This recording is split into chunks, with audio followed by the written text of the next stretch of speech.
बोलो श्री प्राणनाथ प्यारी की जय। बोलो श्री सतगुरु महाराज की जय। पन्ना धाम की जय। सर्व सुंदर साथ की जय। प्रथम लागू दो चरण को, धनिये न छुड़ायो खिन। लाख तली लालेड़ियां, मेरे जीव के यही जीवन। इन पांव तले पड़ी रहूं, धनी नजर खोलो बातन।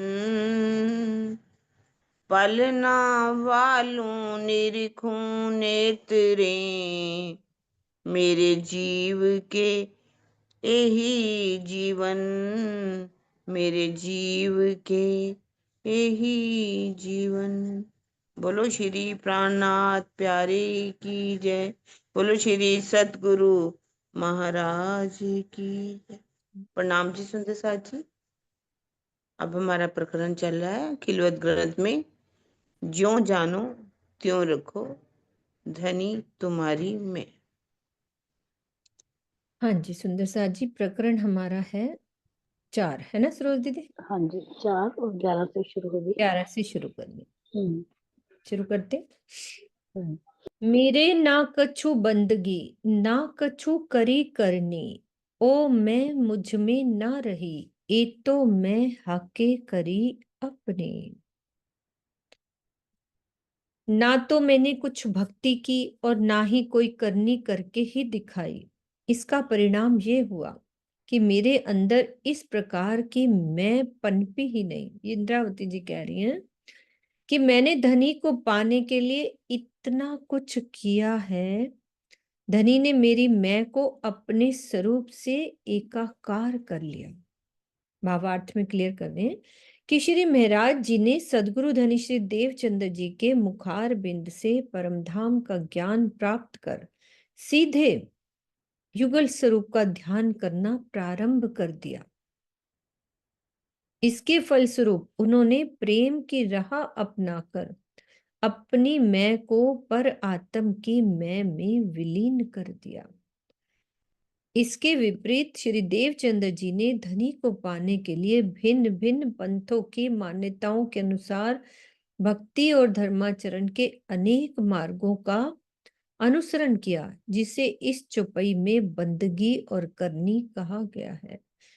तो धनी देवचंद्र जी और महाराज ठाकुर जी की अलग अलग राह का वर्णन किया गया है। मेरे ना कछु बंदगी ना कछु करनी, मतलब बंदगी उन्होंने जो करी श्री देवचंद्र जी ने और जो करनी करी, वो कह रहे हैं कि महाराज ठाकुर जी कह रहे हैं कि वो नहीं किया उन्होंने और ना ही कुछ करनी करके दिखाई। तो उनके अंदर ये परिणाम हुआ कि मेरे अंदर इस प्रकार की मैं पनपी ही नहीं कि मैंने धनी को पाने के लिए इतना कुछ किया। यानी देवचंद्र जी ने कितना कुछ किया था अभी तक में, देखें अपन क्या क्या किया उन्होंने। वो कह रहे हैं कि ये मैं पनपी नहीं, इंद्रावती जी कह रहे हैं कि मेरे अंदर ये वाली मैं ही नहीं पनपी कि मैंने इतनी बंदगी करी परमात्मा को पाने के लिए। कहाँ कहाँ भटके, कहाँ कहाँ गए वो। फिर वो कह रहे हैं कि धनी ने मेरी मैं को अपने स्वरूप से एकाकार कर लिया। और फिर अच्छे से भावार्थ में इस बात को क्लियर कर दिया कि श्री महाराज जी ने सदगुरु धनी श्री देवचंद्र जी के मुखार बिंद से जब वो वर्णन करते थे, परम धाम का ज्ञान कर देते थे, तो उन्होंने क्या किया? और कुछ नहीं किया, सीधे युगल स्वरूप का ध्यान करना प्रारंभ कर दिया और कुछ भी नहीं किया उन्होंने। फिर उन्होंने क्या हुआ? इसके फलस्वरूप उन्होंने प्रेम की राह अपनाकर अपनी मैं को पर आत्म की मैं में विलीन कर दिया। इसके विपरीत श्री देवचंद्र जी ने धनी को पाने के लिए भिन्न भिन्न पंथों की मान्यताओं के अनुसार भक्ति और धर्माचरण के अनेक मार्गों का अनुसरण किया, जिसे इस चौपाई में बंदगी और करनी कहा गया है। चौपाई क्लियर हुई ना सुंदर साथ जी? अच्छे से। फिर और भी अभी कर रहे हैं भावार्थ में वर्णन कि मूल निस्बत के कारण आत्मा का धनी से अपनापन तो अनादिकाल से है और अनंत काल तक रहेगा, किंतु जीव अपनी और संसार की मैं को छोड़कर अवश्य ही धनी के अपनेपन को प्राप्त कर सकता है। इस चौपाई के चौथे चरण का भाव ये है कि परात्म का भाव आ जाने से हक की मैं आ जाती है। जब परात्म के भाव में हम हो जाते हैं तो क्या होता है? हक की मैं आ जाती है। मैं थी बीच लड़कपने, धनी तुम्हारी पढ़ायल, मेरे उम्मीद न आशा बंदगी, हक तुम्हारी निवाजल। हे धनी, आपके प्रेम में मैं भूलेपन के भावों में डूबी रही और आपके निर्देशों पर चलती रही।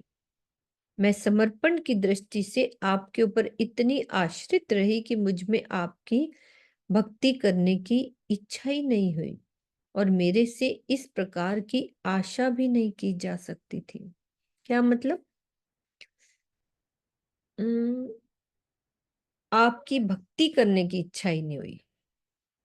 भावार्थ में देखते हैं, इस चौपाई में लड़कपन का तात्पर्य ना समझ नहीं बल्कि भोलेपन से होगा, क्योंकि प्रेम में समर्पित हो जाने पर हानि लाभ का विचार ही नहीं आता। समर्पण के पर्वत से ही विरह और प्रेम के झरने फूटते हैं। उस अवस्था में भक्ति नहीं हो सकती। अच्छा, जब महाराज ठाकुर जी ने पूरा समर्पण ही कर दिया ना उनके ऊपर, तो कह रहे हैं कि जब समर्पण कर दिया तो उनके क्या हुआ? विरह और प्रेम का झरना ही फूटता है। तो उस समय वो भक्ति नहीं की जा सकती। भक्ति का मूल्य तो मोक्ष या अन्य मांग के रूप में मांगा जा सकता है। भक्ति करते हैं तो कुछ मांग होती है ना, कि ये हमें दे दो, है ना, कुछ मोक्ष दे दो। किंतु जिसने अपना सर्वस्व ही समर्पित कर दिया, वो क्या मांगेगा कि मैं तो आपकी हूं? तो उसका तो कोई अपना अस्तित्व नहीं रहता। तो ये बात वो कह रही है इंद्रावती जी की आत्मा, कि मैंने कोई भक्ति नहीं करी, बस मैं तो समर्पित हो गई।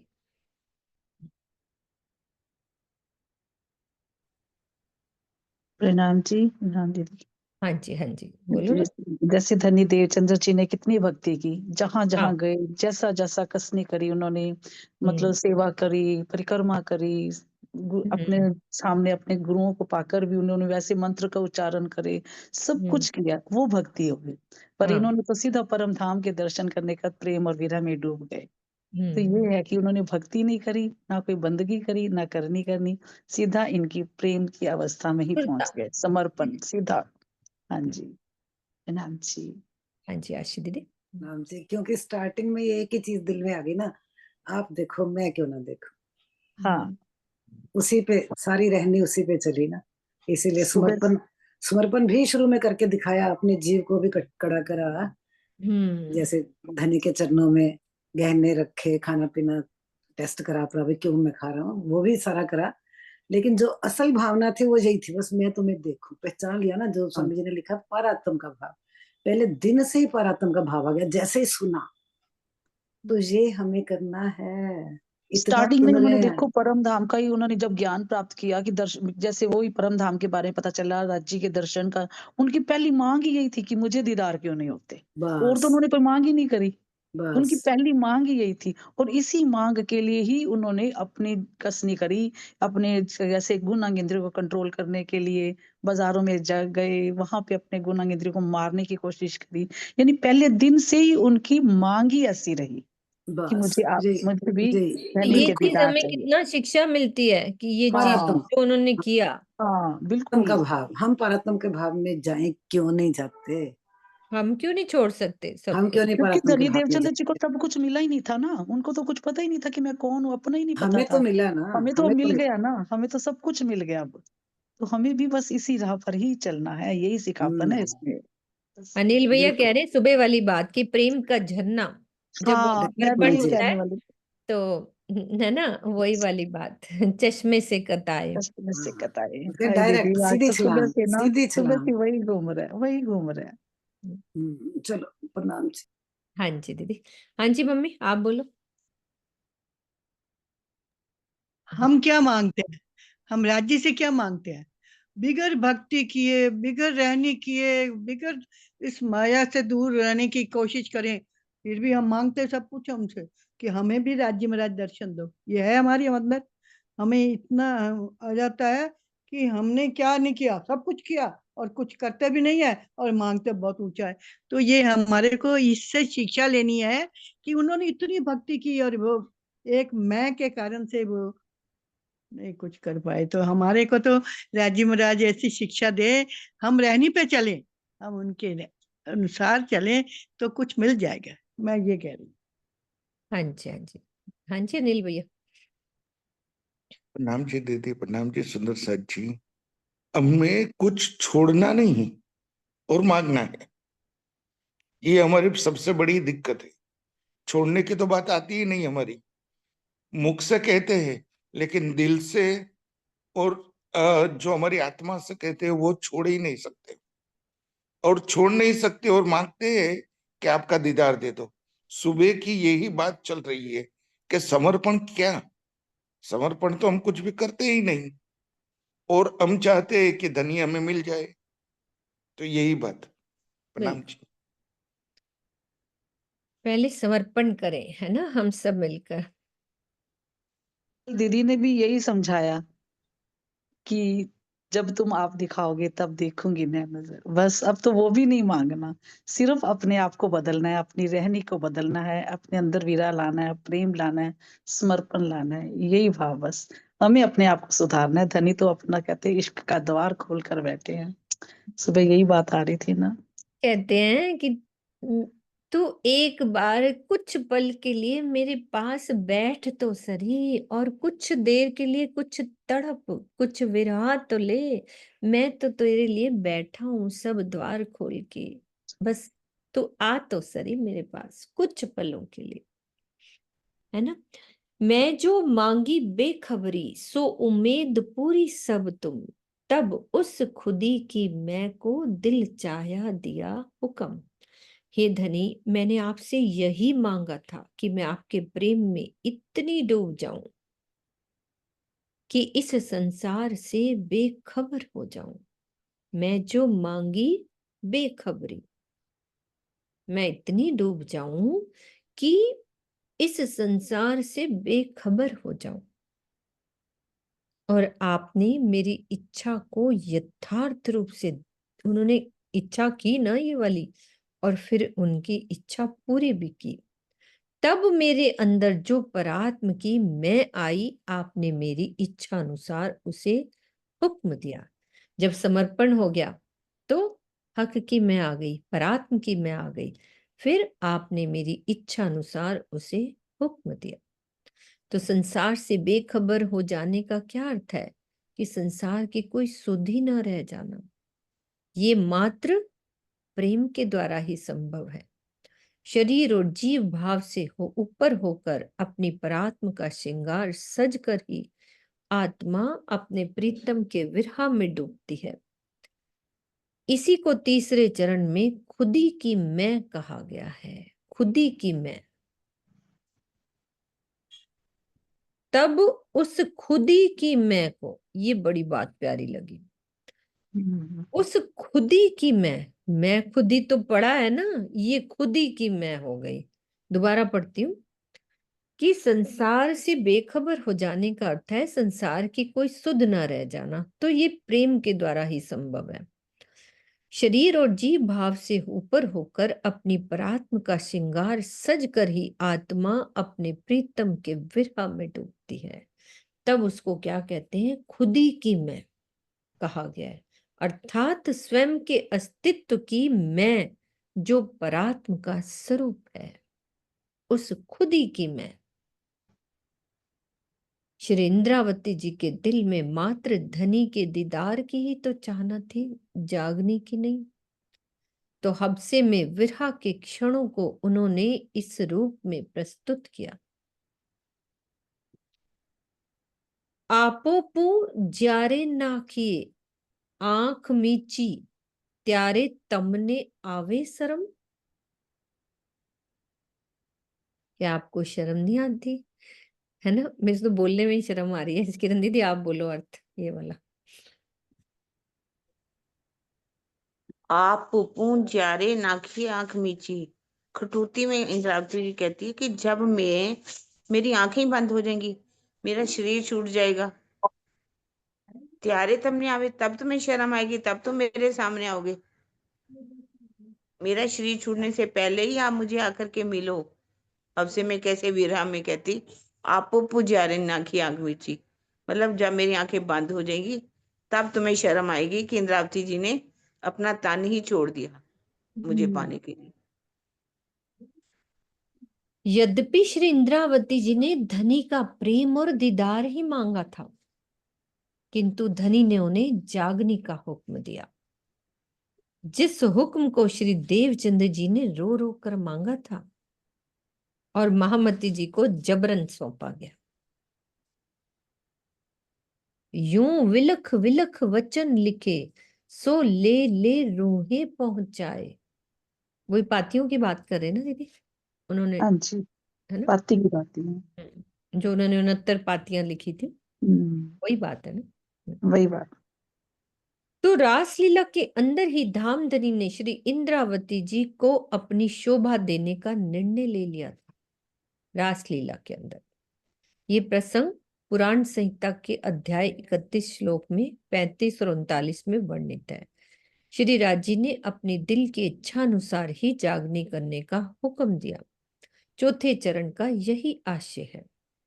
दूसरे शब्दों में क्या कह सकते हैं कि यदि हुक्म को धनी की इच्छा माना जाए तो इस चौथे चरण का अभिप्राय ये होता है कि श्री इंद्रावती जी के अंदर धनी के दीदार की जो इच्छा थी उसे श्री राज जी ने पूरा करने का निर्णय लिया।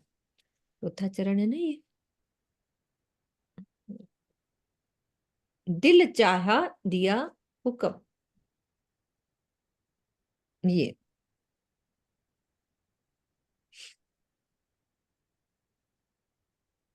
अब मांगो सिर हुक्म, हुज्जत लिए खसम, अब क्यों ना होए सो उम्मीद, दिया हाथ हुक्म। ये धनी अब मैं आपकी अर्धांगिनी का दावा लेकर आपके आदेश को सिर चढ़ाए रखने की कृपा मांगती हूँ। हे धनी अब मांगू सिर हुक्म, हुज्जत लिए खसम। हुज्जत होता है ना कि दावा लेना। अब मैं आपकी अर्धांगिनी का दावा लेकर आपके आदेश को सिर चढ़ाए रखने की कृपा मांगती हूँ।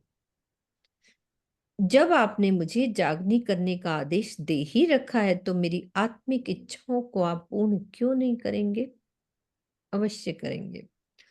तो आदेश को शिरोधार्य करने का भाव ये होता है कि हे धामधनी, आप अपनी मेहर की छांव तले मुझे ऐसा किए रहना कि ये माया मेरे ऊपर कभी हावी न होने पाए और सुंदर साथ की जागनी कार्य में कभी बाधा न पड़े। तो ये अर्जी तो हम भी कर ही सकते हैं ना कि राज्जी माया में हम ना फंसे, राज्जी में लगे रहे। हुज्जत तो ले ही सकते हैं ना, अर्धांगिनी का दावा लेकर। और क्या कह रहे हैं कि धनी के अंदर विराजमान होने की स्थिति में भी अहमदाबाद की जेल में कांजी भाई के दबाव में माया से हार खानी पड़ी थी। क्या दीदी ये प्रसंग एक बार रिपीट कर दो किरण दीदी।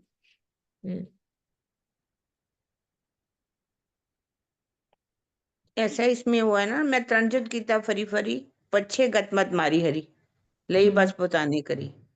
मतलब मैंने माया से 3 बार युद्ध किया, चौथी बार मैं भी हार गई, परिणाम स्वीकार नहीं हुआ, मतलब हफ्सा में जाना पड़ा, फूलबाई को भी कभी त्याग करना पड़ा। लेकिन चौथी बार जब शिवजी साहिब प्राणा जी जूनागढ़ में थे तो अंदर ही इल्हाम हुआ कि नौतनपुरी में कष्ट आ चुका है, क्योंकि वहां के जो कुतुब खान था उसने कहा कि पिछले कितने साल का 3-4 साल का जो टैक्स है वो जमा कराओ, नहीं तो हम युद्ध करेंगे, लड़ाई करेंगे। तब अंदर से इल्हाम होने के कारण ये वापस लौट करके जूनागढ़ से नौतनपुरी में आ जाते हैं। नौतनपुरी में बिहारी जी से कहते कि ऐसे ऐसे मैं नौकरी करना चाहता हूँ। उन्होंने कहा बहुत अच्छी बात, अब जॉब करो, नौकरी करो। फिर वहां के राजा के पास चले जाते हैं, तो कहते कि मैं टैक्स का काम करूंगा। तो वो वजीर आजम की जो जॉब है उनको मिल जाती है, नौकरी मिल जाती है। तो उन्होंने कहा कि यदि इतना टैक्स आप नहीं जमा कराओगे तो आपको अहमदाबाद में फांसी पर चढ़ा दिया जाएगा। कहने लगे ठीक है। उन्होंने बहुत कोशिश की, टैक्स इकट्ठा किया, लेकिन इतना टैक्स ज्यादा हो चुका था, गरीब जनता थी, वो टैक्स इतना कैसे जमा कराती। बहुत थोड़ा टैक्स जमा हो पाया और समय हो गया।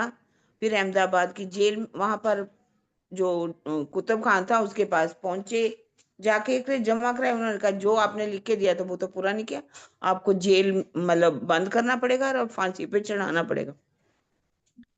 तब उनको अहमदाबाद की जेल में बंद कर दिया गया। कांजी जो भाई थे, जब बदल हफ्सा में कर उससे पहले उन्होंने सोचा था कि मैं सुंदर साथ की सेवा करूं, सारा पैसा इकट्ठा करते हैं और सामान इकट्ठा करते हैं, पर बिहारी जी की कृपा इतनी होती है कि उनको हफ्सा में जाना। कांजी भाई की वहां तो रखा ही हुआ था, नौकरी छूट गई थी, तो जूनागढ़ में नौकरी करने लगे थे। जब उन्हें ये पता चला कि अब उन प्राणा जी के ऊपर इतना ऐसा उनके मेराज जी के ऊपर कष्ट आ गया, तो उन्होंने बाईजूराज जी के पास गए, उनके वस्त्र कपड़े लेके आए। पहने और बंद करके बाईजूराज जी अंदर, क्योंकि फांसी से पहले ये एक होता है कि नियम कि उनकी पत्नी मिल सकती है आकर के। पत्नी अंदर मिली, दरवाजा बंद दिया। उन्होंने कहा कि श्री जी साहब, आप अगर रहोगे तो धर्म रहेगा हमारा, अगर आप ही नहीं रहोगे, मेरे जैसे कई जो कांजी है आप पैदा कर सकते हो, लेकिन हम इकट्ठे होकर के भी एक आपको नहीं बना सकते, इसलिए आप कृपा करके मेरे कपड़े पहनिए और निकल जाइए यहाँ से। जबरदस्ती उन्होंने कपड़े उनको बदलवा लिए, स्वयं उनके कपड़े पहन लिए, स्वयं कांजी भाई अंदर हो गया और उनको धक्का मार दिया कपड़े पहना करके, वो निकल गए। वही जेल की बात करें कि माया ने मुझे भी हरा दिया। मैंने भी सोचा था कि मैंने माया को जीत लिया, कि माया किसी को छोड़ती नहीं है, माया से हर कोई हारता है। तो इस तरह से वो अहमदाबाद की जेल का ये किस्सा है। प्रसंग। बिल्कुल। तो कांजी भाई के दबाव में माया से हार खानी पड़ी थी। इस तरह की स्थिति कहीं जागनी कार्य में बाधा ना उत्पन्न करे, इसीलिए इस प्रकार की प्रार्थना मांग की गई। वो बात कर रहे हैं कि मांग क्यों करी गई, इसीलिए, है ना, कि जागनी कार्य में कभी बाधा ना हो, ये बात थी। खसम खसम तो करत हूं पर खसम ना आवत भार, ना हुज्जत रूह अरस की तो होत ना दिल करार। मेरे प्रीतम प्रीतम, मैंने प्रीतम प्रीतम की रट अवश्य लगा रखी है, किंतु अष्टपैर आपको अपने दिल में प्राथमिकता नहीं दे पा रही हूं। ये उनके लिए थोड़ी ना। जब तक मैं परमधाम की आत्मा का दावा नहीं लेती, तब तक मेरे हृदय में ठंडक नहीं हो सकती, सुकून नहीं मिल सकता।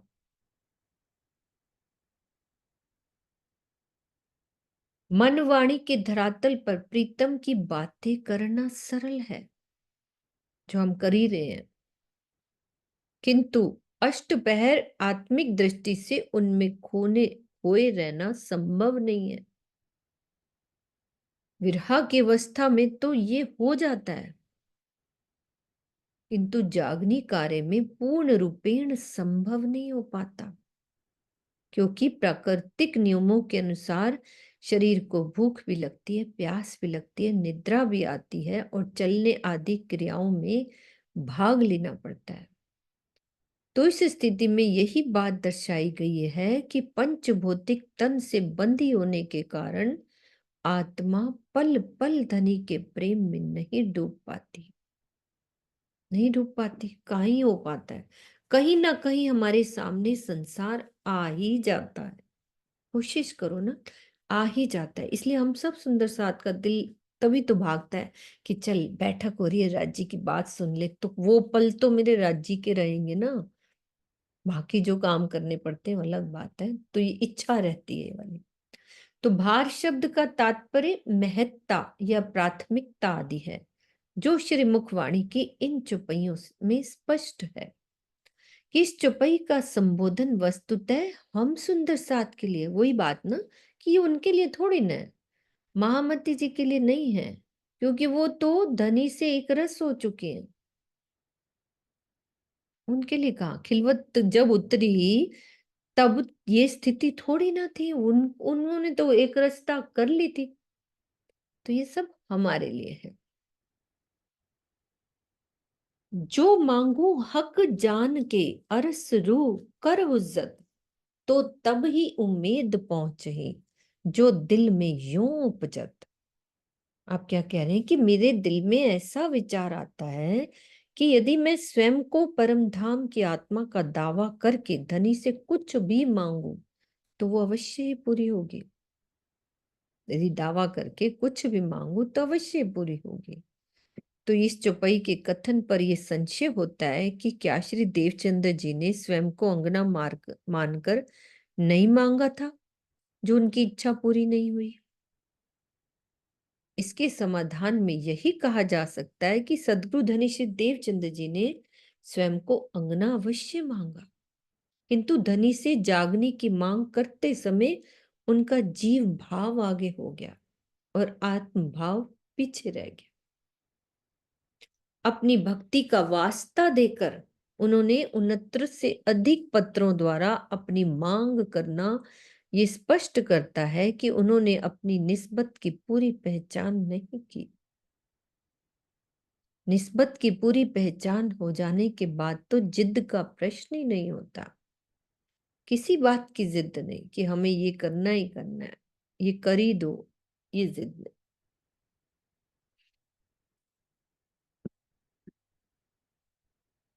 जैसा हक है सिर पर तैसा तहकीक जानत नाहीं। बिसर जात है नींद में दृढ़ होत न ख्वाब के माही। ये हमारी स्थिति। सर्वप्रथम अक्षरातीत हमारे सिर पर जिस प्रकार विराजमान है उसकी पूर्ण पहचान हमें नहीं हो पाती है कि हमारे सिर पर कैसे धनी विराजमान है। उनकी पहचान इस मोह के ब्रह्मांड में भूल जाया करती, पल पल भूलते हम, और इस सपने के संसार में उनकी पहचान में दृढ़ता नहीं हो पाती है। तो सिर पर विराजमान होने का क्या भाव है? यानी प्राण नली से भी नजदीक होना। बार बार ये बता रहे हैं, क्या पढ़ रहे थे हम कि रास में भी नहीं बताया कि मैं तुम्हारी सैरक से नजदीक हूं, ब्रिज में भी नहीं बताया, और जागनी के ब्रह्मांड में हमें धनी बता रहे हैं कि तुम्हें रास करने के लिए तो यहां से शरीर छोड़ना पड़ा था। बार बार रिपीट कर रहे हैं, वो बात इतनी चुभती है ना कि योग माया में रास करनी है तो हमें यहां से शरीर छोड़ना पड़ा। वो कह रहे हैं तुम्हें शरीर नहीं छोड़ना पड़ेगा, यहाँ बताया कि यहाँ तुम्हें मैं तुम्हारी प्राण नली से भी नजदीक हूं, जागनी के ब्रह्मांड में। तो श्री मुखवाणी को पढ़ने और सुनने से ये बात ज्ञात तो होती है, पता तो चल गया है, किंतु माया के प्रभाव से उनकी अनुभूति नहीं हो पाती। शब्दों से पता हो गया है, लेकिन वो फीलिंग जो आनी चाहिए ना हमें, जो एक क्या बोलते हैं उसको, पूर्ण रूप से विश्वास होना, वो अनुभूति नहीं हो पाती, जिसको स्वामी जी कहते हैं ना अटूट अटूट श्रद्धा, अटूट समर्पण, वहां खराब हो जाता है काम। तो जिसका परिणाम ये होता है कि हम यही मान बैठते हैं कि राज्य हमसे बहुत दूर है। बिसर जात है नींद में दृढ़ होत न ख्वाब के माहे।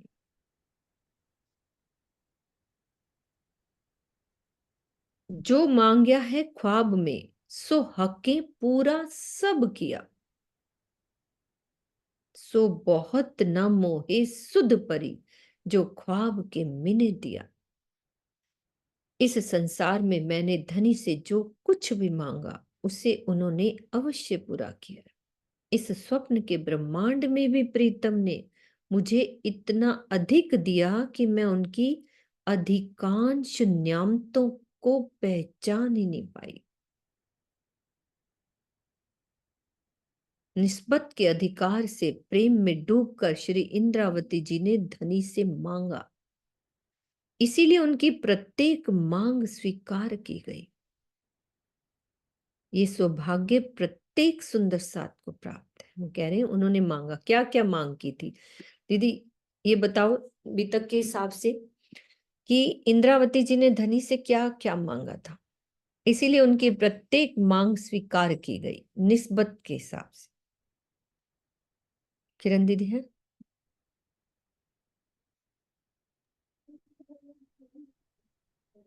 उन्होंने वैसे तो देखा जाए क्या मांगा, क्या धनी का प्रेम, इश्क, है ना, और तो कुछ मांगा ही नहीं उन्होंने। ये भी नहीं कहा कि जागनी करवाओ, ये भी नहीं कहा बंदगी करवाओ मुझसे। उन्होंने सिर्फ प्रेम, इश्क और दर्द मांगा, जो हम पढ़ते भी हैं, है ना। तो ये चीजें तो उनको मिली ना, प्रेम भी मिला, इश्क भी मिला, दर्द भी मिला, विरह भी दिया राजी ने, पूरे विरह में भी डुबो दिया, प्रेम में भी डुबो दिया, इश्क में भी डुबो दिया। और उन्होंने क्या मांगा? राजी ने उनसे जागनी करवाई, तो उन्होंने कहा कि जागनी तो ठीक है, अगर आप करवाना चाहते हो तो फिर आप ही करवाना, माया नहीं आनी चाहिए मैंने, अगर मेरे ऊपर मैं नहीं आनी चाहिए कि मैंने ये किया। वो कहते कि अगर हजारों लाखों हजारों सुंदर साथ को भी आप धनी के चरणों में पहुंचा दो, तो भी इस मैं को नहीं लेना चाहिए कि मैंने ये किया। उन्होंने हमेशा ये कहा कि धनी आप ही कर रहे हो, आप ही कर रहे हो, मेरा इसमें कुछ नहीं है। उन्होंने कुछ मांगा ही नहीं, अपनी मैं को तो खत्म ही कर दिया ना। करने वाले तो राजी हैं, तो उन्होंने क्या करा? कुछ भी नहीं करा। उन्होंने करवाया, वो कहते आपने करवाया, मैंने किया। यहाँ तक मुझे, और भी है, बैठी शीतल है, न चाहूं मैं बुजुर्ग की, न चाहूं कुछ खिताब प्रतिष्ठा भी मांगी ही नहीं ना उन्होंने। की ना, फिर भी धनी ने दी उनको कि नहीं, तेरे को मैं अपने से क्या भी दे दिया उन्होंने? सिंधी में आकर उन्होंने कैसे वकालत कर दी सबकी, वकील सभी बनकर सुंदर। खड़ी हो गई। तो वो भी हम्म सुंदर साथ के लिए मांगा, वो भी पूर्ण किया। जो सुंदर साथ थे 500 की जमात, उनका तो पूर्ण किया ही नहीं, सब। उन्होंने अधिकार से क्या क्या हाँ, उस समय रोक रोक दिया ना। और दीदी वो भी बात बताओ, जब वो कष्ट आया है ना, निस्बत के अधिकार से सब ठीक कराया ना, कितना कुछ करा इंद्रावती जी ने सुंदर साथ के लिए। जो भी मांगा वही मांग स्वीकार की गई। तो ये सौभाग्य प्रत्येक सुंदर साथ को प्राप्त है, जो निस्बत के अधिकार से प्रेम में डूबकर हम यदि धनी से मांगेंगे तो हमें भी ये सौभाग्य प्राप्त है। ये बात कही जा रही है मेन तो, कि सो हक के पूरा सब किया जो मांग। ये स्वामी जी हमें समझा रहे हैं भावार्थ में कि ये सौभाग्य प्रत्येक सुंदर साथ को प्राप्त है, किंतु कोई विरला ही इसका लाभ उठा पाता है। ऐसे थोड़ा ना स्वामी जी कहते हैं कि मेरे को चाहे गालियां दे लो, कुछ भी कर लो, है ना। है क्या मिशन? यही है ना कि हर सुंदर साथ का मूल मिलावे में ध्यान लगे, और तो कोई मिशन नहीं है ना, यही मिशन है। तो ये मांग स्वीकार होगी। कहते अब थोड़ी थोड़ी खुशी होने लगी है मुझे, थोड़ी थोड़ी, पूरी नहीं क्योंकि करते। क्योंकि निस्बत पे आप अटका रहे हाँ, हो ना। वही वाली क्योंकि बात। निस्बत तो यही है कि मैं मूल मिलावे में हूँ, उठो। इसलिए हाँ, इसी जो निस्बत है मेरी मूल मिलावे में, इसलिए मूल मिलावे का ध्यान करना जरूरी है। बिल्कुल। जो मैं मांगू जाग के और जागे ही मैं पाऊं, तो कारज सब सिद्ध हो वही, जो फैले नींद उड़ाऊं, फैल से नींद उड़ाऊं। अब ये एक रूह की बात है। यदि मैं धनी के द्वारा कहे हुए वचनों को आचरण में लाकर अपने अंदर की माया को समाप्त कर लूं,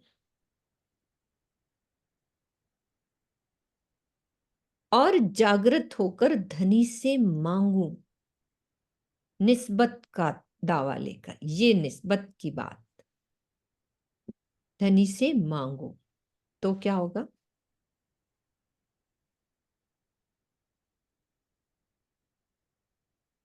तथा जागृत अवस्था में ही उसे पालूं, जागृत होके मांगू और जागृत अवस्था में ही उसे पालूं, तो ये निश्चित रूप से कहा जाएगा कि मेरे सभी कार्यों का लक्ष्य पूर्ण हो गया।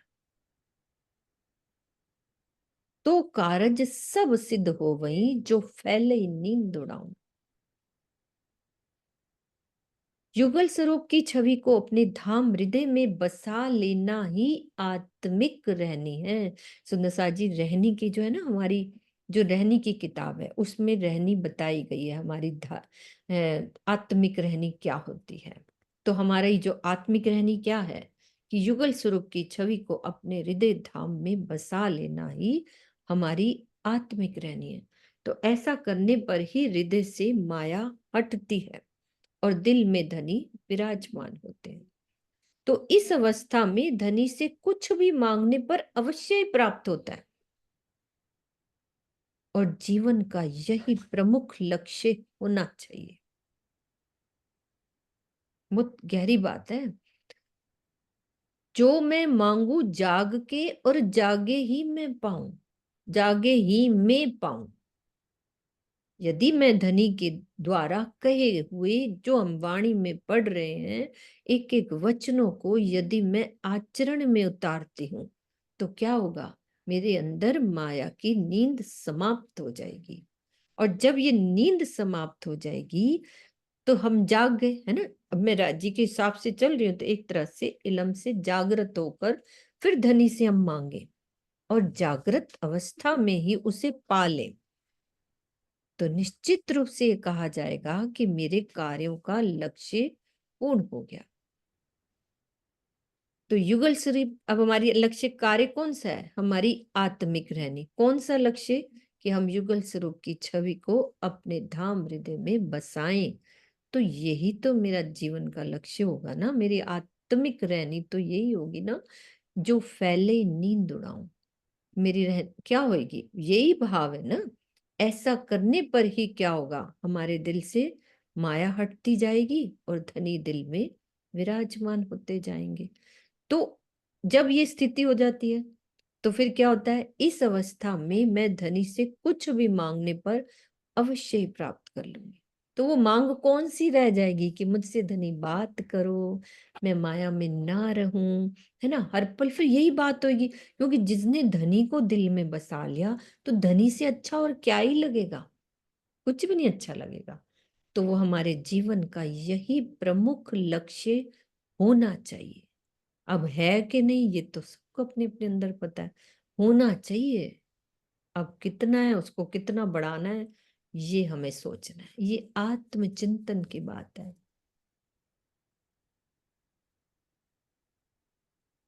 ये जो नींद उड़ाई कौल में, अभी यही चल रहा है हमारा, जो कदी फैल में उड़त, तो निस्बत इनकी हक सो आवत अरस लज्जत।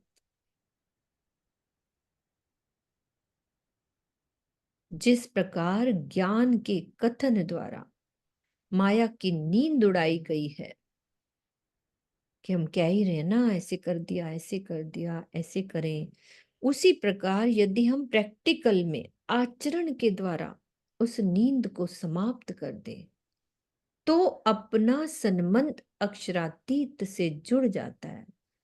यानी आत्म परात्म के स्वरूप को देखती है, संबंध जुड़ जाता है, परम धाम के सुख लेती है, परम धाम का स्वाद आने लगता है, परम धाम की अनुभूति होने लगती है। तो वो होता है कॉल से फैल में आना।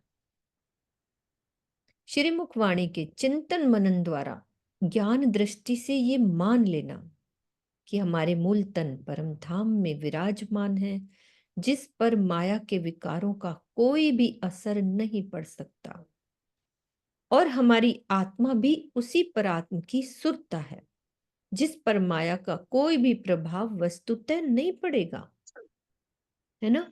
इस प्रकार की स्थिति कथनी द्वारा माया की नींद को उड़ाना है। मतलब हम कह रहे हैं कि ऐसा नहीं होगा, कोई प्रभाव नहीं पड़ेगा, मुंह से बोल रहे हैं, और आगे बता रहे हैं कि अपनी आत्मिक दृष्टि से अपने मूल तन एवं युगल स्वरूप का दीदार करके नींद उड़ाना, कि हम दीदार कर लिया हमने उस स्थिति मार्फत वाली। फिर करनी द्वारा नींद समाप्त करना है, ये मार्फत नहीं, ये करनी द्वारा नींद, वो कथनी, ये करनी। अभी मार्फत नहीं आई है, दोबारा पढ़ती हूं यहां से। श्रीमुख वाणी के चिंतन मनन द्वारा ज्ञान दृष्टि से ये मान लेना, जो जो हम पढ़ रहे हैं, कि हमारे मूल तन परम धाम में विराजमान है, जिस पर माया के विकारों का कोई भी असर नहीं पड़ता। उन परात्म पे तो पड़ता ही नहीं, और हमारी आत्मा भी उसी परात्म की सुरता है, जिस पर माया का कोई भी प्रभाव वस्तुतः नहीं पड़ेगा। तो इस प्रकार की स्थिति कथनी द्वारा माया की नींद को उड़ाना है, कि हम ऐसे कहेंगे तो ये हो गया कथनी द्वारा माया की नींद को उड़ाना। अब करनी क्या होती है, कि अपनी आत्मिक दृष्टि से अपने मूल तन और युगल स्वरूप का दीदार करके नींद उड़ाना, आचरण द्वारा नींद समाप्त करना है, यानी करनी द्वारा उस नींद को समाप्त करना है। तो ये जो चौपाई का कथन हम सुंदर साथ के लिए, मामती जी के लिए नहीं है, उनके लिए थोड़ी ना है, वो हमें समझा रहे हैं कि हमें कथनी से करनी में कब आना है, कैसे आ सकते हैं। जो पाइये इत लज्जत तो होवे सब विध, कायम सुख इन अरस के सब काम होवे सिद्ध। और यदि परम धाम के अखंड सुखों का स्वाद इस संसार में मिल जाए, तो कायम सुख इन अरस के, तो यही मानना पड़ेगा कि सब काम होवे सिद्ध, कि सभी काम हर प्रकार से पूर्ण हो गए हैं। तब हम सोचे हमारे सारे काम पूरे हो गए, कोई काम नहीं बचा।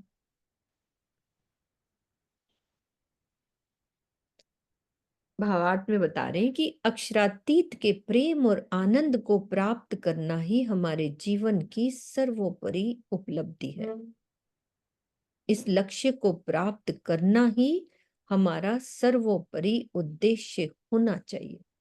तो इस चौपाई में यही भाव दर्शाया गया है। तो बड़ी गहरी गहरी बातें हुई हैं, इसको रिपीट करते हैं। दोबारा पढ़ रही हूँ भावार्थ को, कि अक्षरातीत के प्रेम और आनंद को प्राप्त करना ही हमारे जीवन की सर्वोपरि उपलब्धि है, और इस लक्ष्य को प्राप्त करना ही हमारे सर्वोपरि उद्देश्य होना चाहिए, ये वाले लक्ष्य को। तो इस चौपाई का यही भाव दर्शाया गया है। एक बार हाल की बात भी पढ़ ले, कथनी, करनी, और अब आएगा हाल वाली बात, है ना, ये वाली चौपाई। एक चौपाई पढ़ लेते फिर दोहराते।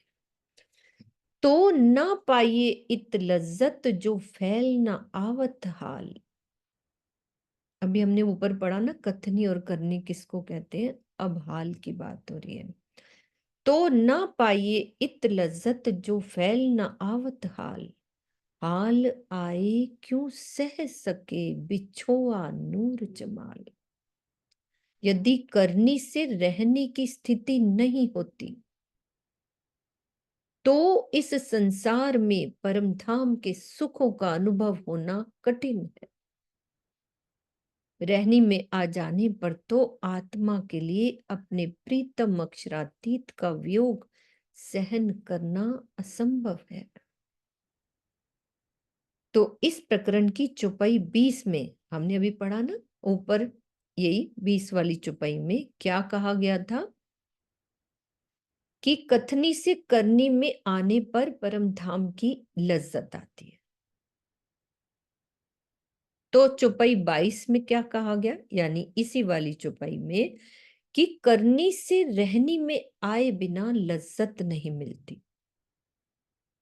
तो इस प्रकार के कथन से विरोधाभास की आशंका जताई जा सकती है, किंतु तत्वतः ऐसा नहीं है। वही बात कह रहे हैं कि करनी का परिपक्व रूप ही रहनी है। मतलब वो बात रहनी की ही बात कर रहे थे, लेकिन और भी एक्सट्रीम लेवल जो भी कहते करनी का, उसको रहनी कर दिया जाता है। रहनी में यथार्थ रूप से स्थित हो जाना, यानी हमारी स्थिति हरदम वैसी बनी रहे, उस रूप में बनी ही रहे, तो उसको कहते हैं करनी की पराकाष्ठा। कि हम थोड़ी देर के लिए ऐसे ना रहे कि हमसे राज्य के बगैर बस थोड़ा पल मिला, फिर माया में मस्त थोड़ा पल मिला, तो वो नहीं होना। तो ये पराकाष्ठा है।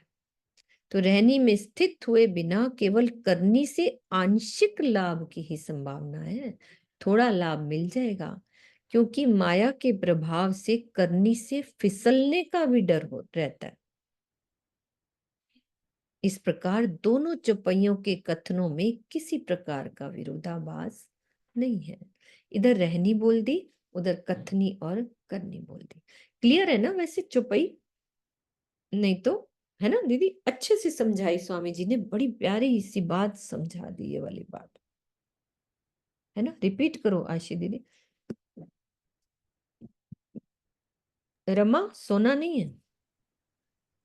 कथनी करनी रहनी, कथनी में तो हम सभी लज्जत ले ही रहे हैं कि हम बार बार कहते हैं कि जुगल सुख की शोभा श्रृंगार ऐसी है, वो सबको आ चुका है, वो है हमारी कथनी। तो वो भी हमें अच्छा लगता है ना? उनकी शोभा श्रृंगार को शब्दों में भी बोलते हैं, सुनते हैं, तो वो होगी हमारी कथनी। अब क्या करना है? आंख बंद करें, चितवन करें, जितनी जितनी कथनी में हमें मिली है उसको, शोभा को दिल में बसाएं। जब बसेगी करनी तो करते करते करते ऐसी बस जाएगी कि उसके बिना एक पल भी रहा ही नहीं जाएगा। वो हो जाएगी परिपक्व अवस्था करने की, है ना? करते करते, क्योंकि उसका आभास, उसकी लज्जत इतनी ज्यादा आने लग जाएगी कि उसके बिना रहा ही नहीं जाएगा। उसका स्वाद ही ऐसा होगा उसमें। स्वामी जी तो कहते हैं अपनी परात्म भी दिखेगी, युगल सुख दिखेंगे, सिर्फ पता नहीं होगा, सिर्फ शोभा बस ही नहीं होगी, बल्कि दिखने शुरू हो जाएंगे। जब वो दिख जाएंगे फिर कहाँ रहा जाएगा उसके बिना, फिर वो हमारी क्या बन जाएगी? रहनी। तो ये हमें करना है, यहाँ तक पहुंचना है। कथनी में तो हम आ गए, अब करनी में भी कमजोरियां आ गई। इतना करें तभी तो बार बार कहते हैं कि अपने घंटे बढ़ाएं। 1 घंटा, कोई आधा घंटा बैठता है तो घंटा बैठो, घंटा बैठते हैं तो 1.5 घंटा, 2 घंटा। जब उसका स्वाद आने लग जाएगा तो समय पता ही नहीं चलेगा कहाँ गया। तो वो हमें इन चौपाइयों में भी समझाया जा रहा है। तो जैसे जैसे करने की अवस्था पक्की होती जाएगी तो अपने आप वो रहने रहने का मतलब जो स्वभाव में आ जाता है। कोई भी काम करी जाओ, करते करते स्वभाव बन जाता है। तो रहने का मतलब वो हमारा स्वभाव बन जाएगा, फिर उसके बिना रहा ही नहीं जाएगा। बस फिर हल पर लगेगा। हाँ धनी, महसूस होगा, हमें अब महसूस करना, बोलना नहीं। इस बात को अनुभव करना है, अनुभूति लेनी है इस चीज की, है ना? प्रणाम जी। हाँ जी चांद दीदी। हाँ जी प्रणाम जी। आशी जी ने बिल्कुल स्पष्ट कर दिया बहुत अच्छी तरह से। अभी तो हम सिर्फ कथनी में है, मतलब पढ़ रहे हैं हम लोग केवल। फिर हम उसको कथनी के बाद करनी में आएंगे। करनी में मतलब जैसे अभी हमने पढ़ा कि मैं नहीं हूँ, राजी है, ये भाव लेना है। जो काम है वो मैं नहीं कर रही, राजी कर रहे हैं। अभी हम इसकी थोड़ी थोड़ी आदत बनाएंगे। जब बार बार हम सोचेंगे अच्छा ये तो मैं थोड़ी ना हूँ, ये तो राजी है, काम कर रहे हैं, तब वो करनी में आएगा। करनी में आने के बाद ना वो कहते हैं फिर उसमें च्युत हो सकते हैं, मतलब कभी कभी छूट सकता है। आप तो कोशिश कर रहे हो सारा दिन, कभी कभी माया का ऐसा प्रभाव, रहनी में आ जाओगे तो फिर वो नेचर हो जाएगी, स्वभाव ही हो जाएगा। फिर ये कथनी करनी तो कुछ रहेगी नहीं, फिर नेचर ही वैसा बन गया। जब वैसा स्वभाव ही बन जाएगा फिर तो आपको राजी आपके दिल में ही है ना। मुझे ना एक बात बड़ी सुंदर सी इसमें लग रही है, सुंदर सा जी, सॉरी मैं बताना चाह रही हूँ कि स्वामी जी इस समय बिल्कुल इंद्रावती जी का काम कर रहे हैं। मतलब स्वामी जी प्रयास कर रहे हैं, ध्यान में जाते हैं, उनको दीदार होता है, राजी से बातें होती हैं, फिर वो यहाँ आ जाते हैं हमें जगाने के लिए। अब अपनी तू और मैं उन्होंने एक कर ली है। जैसे इंद्रावती जी जो है ना, वो अगर मांग भी करती हैं तो क्या मांग करती हैं? सुंदर साथ के लिए, कि इनको भी दिखाओ, राज जी इनको भी तो नजर आओ। तो स्वामी जी बिल्कुल वैसा ही कर रहे हैं। वहां प्रयास करते हैं, इतनी मेहनत करते हैं, फिर आ जाते हैं यहाँ पर भी मेरी रूहें रह रही हैं, मैं क्या करूं, इनके बिना कैसे चलेगा, फिर से हमें जगाने के लिए आ जाते हैं। तो ये भी बड़ी सुंदर सी बात जो स्वामी जी ने मतलब इसमें कही है, वाणी में कही गई है, कि इंद्रावती जी ने अपनी वो नहीं ली, वो वाली स्थिति, मतलब मांग नहीं की उन्होंने। उन्होंने मांग की भी तो किसके लिए किया? सखियों के लिए किया। इनको भी देखो, तभी तो स्वामी जी भी हमें ऐसी ऐसी वो निकाल निकाल के उसमें से अमृत दे रहे हैं, जो सुबह हम लोग पढ़ रहे हैं, दोबारा पढ़ रहे हैं। पता नहीं लगता है जीवन भर इसी को पढ़ते रहे, जब तक हमारी रहनी ना आ जाए तब तक हम इसी को पढ़ते रहें। कि जो वो देना चाह रहे हैं वो धीरे धीरे, बहुत धीरे धीरे, संज में अभी अंदर जा रही है, पर उसी में ही बहुत आनंद आ रहा है। बहुत ही अच्छा लगता है। राज जी क्या देना चाह रहे हो, देते जाओ बस। अब तो झोली फैला के बैठे हैं, देते ही जाओ। बिल्कुल दीदी। हाँ जी, सुंदर सा जी, सुबह आओ, बहुत आनंद आता है, सब आओ। बहुत आनंद आता है। जो पई दुराती सुषमा, आप भी आओ। ये आप बोल दो ना साथ में, नींद निगोड़ी वे छोड़ो। बोलो ना, आप भी बोलो बस ना। अच्छी। ये बोलो ना। आप बोलो, मैं तो क्या नहीं दूं, आप नहीं बोलो। नहीं, मेरे आपने को नहीं छोड़ी आती। हुई है दीदी, आप बोलो। नहीं नहीं, मैंने नहीं छोड़ी अभी। अभी पकड़ी हुई है। आपने तो छोड़ी हुई है सरोज जी, आपने तो नहीं बहुत नहीं टाइम पहले से ही छोड़ दी। नहीं नहीं, मैं ऐसी बात एक बात और बोलूं, एक हम्म। और बात बोलूं सब सुंदर साथ के लिए, जो अभी नहीं आ रहे उनके लिए। देखो रास में हमने क्या सीखा, सुंदर साथ जी जो आते हैं उनको पता है। रास में राज जी ने ये बताया, शुरुआत करी उन्होंने, किससे शुरुआत की? जयराम भाई कंसारा को प्रबोधित किया नहीं। कि तुम ठठेरा बनने के लिए यहाँ नहीं आए हैं। आप देखिए वाणी में सबसे पहले ये प्रकरण आया है, वो जयराम भाई को करने के लिए नहीं आया, हमारे लिए आया है। हमें उन्होंने कहा तुम यहाँ ये करने के लिए नहीं आए हो।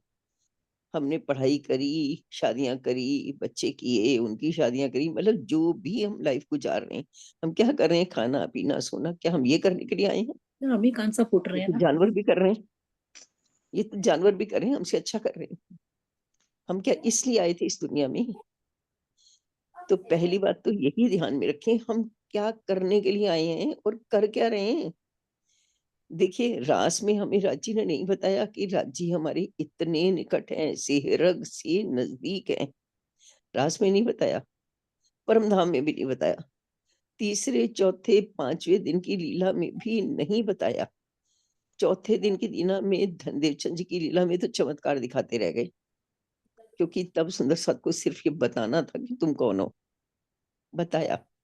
पांचवें दिन की लीला में देखिए इतने कष्ट सहे सुंदर साथ ने, हम भी उसमें रहे होंगे। क्या क्या कष्ट सह करके हम राज्य के साथ गए, कितने कष्ट सहे हमने। हम सर्दी गर्मी बारिश, हमने भीगे, पैदल चले नौतनपुरी से। आसान नहीं होता, अगर चप्पलें पहनी हुई होंगी तो टूट भी गई होंगी रास्ते में। और कितने बड़े बड़े सेठ थे, पढ़े लिखे विद्वान थे। पत्नियां साथ गई तो चली, नहीं तो छोड़ दी। पति साथ गए तो चले, नहीं तो छोड़ दिए, चल पड़े उनके साथ। इतनी ठंड में जहां हम रजाइयों में बैठे हुए ना, ऐसी सर्दी तब भी पड़ी होगी, पेड़ों के नीचे गुजारी होगी उन्होंने। हम कभी महसूस करें उनके कष्ट को, क्या क्या नहीं सहन किया उन्होंने, क्या पाने के लिए, क्यों क्यों चल दी वो उनके साथ? क्योंकि उनको जो मिल रहा था हमें राजी, वो अब घर बैठ के दे रहे हैं। देखिए जरा, तब हमने इतने कष्ट सहे उनके साथ चलने के लिए, उनका प्यार पाने के लिए। राज्य कहते हैं तुमसे नहीं हो रहा, अरे मैं तो तुम्हारे घर आ गया, अब तो तुम्हें कहीं जाने की जरूरत नहीं है।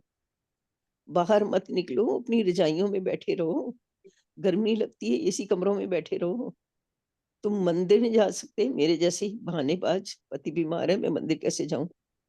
तो कहते कोई बात नहीं, मैं तेरे घर आ गया। नहीं जा सकती ना, मैं आ गया ना।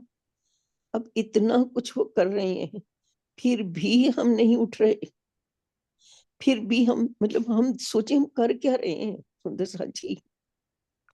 इतने हम बहानेबाज हो गए हैं, हम उन अपने तन के रिश्तेदारों के लिए मरे जा रहे हैं। सुबह वो वंदना जी ने कितनी प्यारी बात कही थी ना, जिन बच्चों के पीछे भाग रहे हो तो पूछते भी नहीं, फिर भी हम उनके लिए मर रहे हैं। हम किसको प्यार अपना किसको दे रहे हैं, वो किसको देना चाहिए। जो हमारे हमसे इतना प्यार करता है, जो हमारे दिल में आकर के बैठ गया, उसकी तरफ तो हम झांकते भी नहीं। और जो हमें धक्के मारते हैं, उनके पीछे पीछे भाग रहे हैं। हम इतने बहानेबाज हो गए। हम उनके लिए, अभी हमारी फैमिली में से किसी को भी कोई बीमारी हो जाए, कुछ हो जाए, हम 2 बजे भी उठ के जाएंगे, रात रात भर जागेंगे उनके लिए। और राज्य के लिए हम क्या बोलते हैं, हमसे उठा नहीं जाता। देखिए जरा विडंबना देखो हमारी। तो सुंदर साथ जी, हम खुद सोचें हम क्या कर रहे हैं। हम यहाँ जागनी रास खेलने के लिए आए हैं। हम ये देखने के लिए नहीं आए, तमाशा बनने के लिए नहीं आए। हम तमाशा बन रहे हैं, खुद अपना तमाशा हम खुद बना रहे हैं दुनिया वालों की नजर में। ये परिवार वालों के सामने हम खुद तमाशे बने हुए हैं।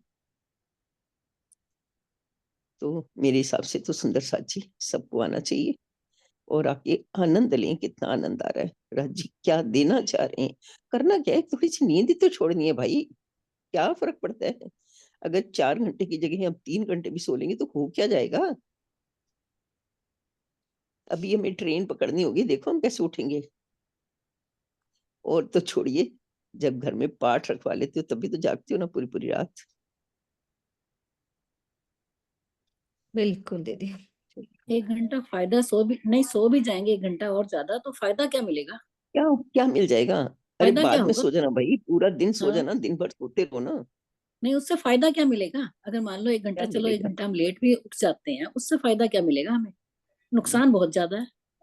नुकसान बहुत ज्यादा है। नुकसान बहुत ज्यादा, फायदा कुछ है नहीं। अब तुम निकसो नींद से, है ना, ये ना प्रकरण कीर्तन बड़ा प्यारा है। रात अंधेरी फजर लेकिन हो एक बात ये भी गई। है, 2 दिन आकर के देख लो, तीसरे दिन तो अपने आप भागे आओगे।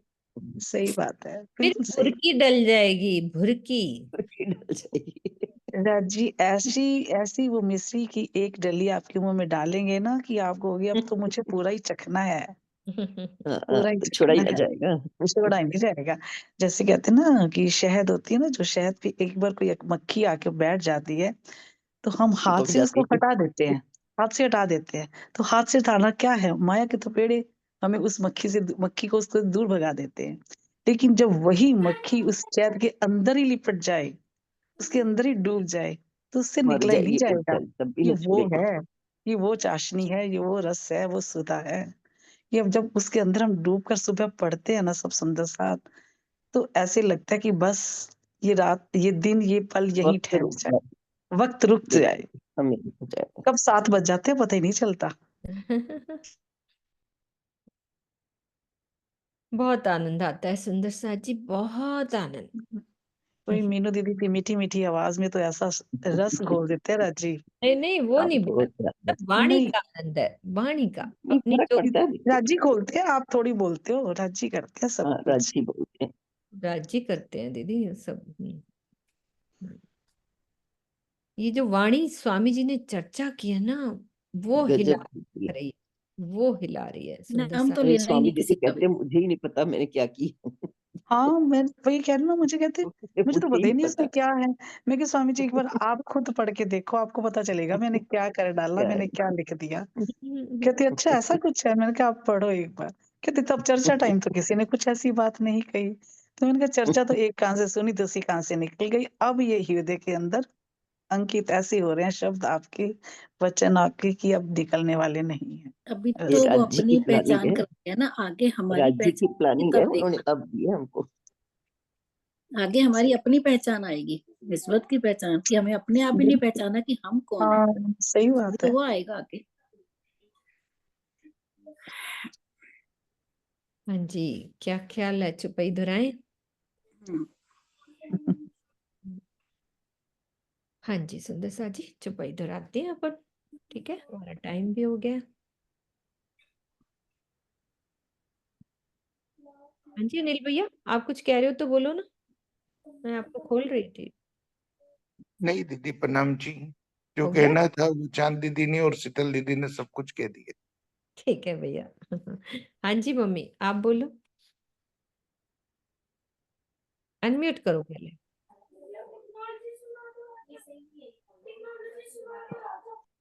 अनम्यूट करो पहले, फिर बोलो। मम्मी खोलो। खुल नहीं रहा ना? चलो मैं भी चौपाई दोहराती हूँ, तब तक आपका खुल जाएगा। तो ना पाइए इत लज्जत, जो फैल न आवत हाल। हाल आए क्यों सह सके, बिछोहा नूर जमाल। बिछोहा नूर जमाल।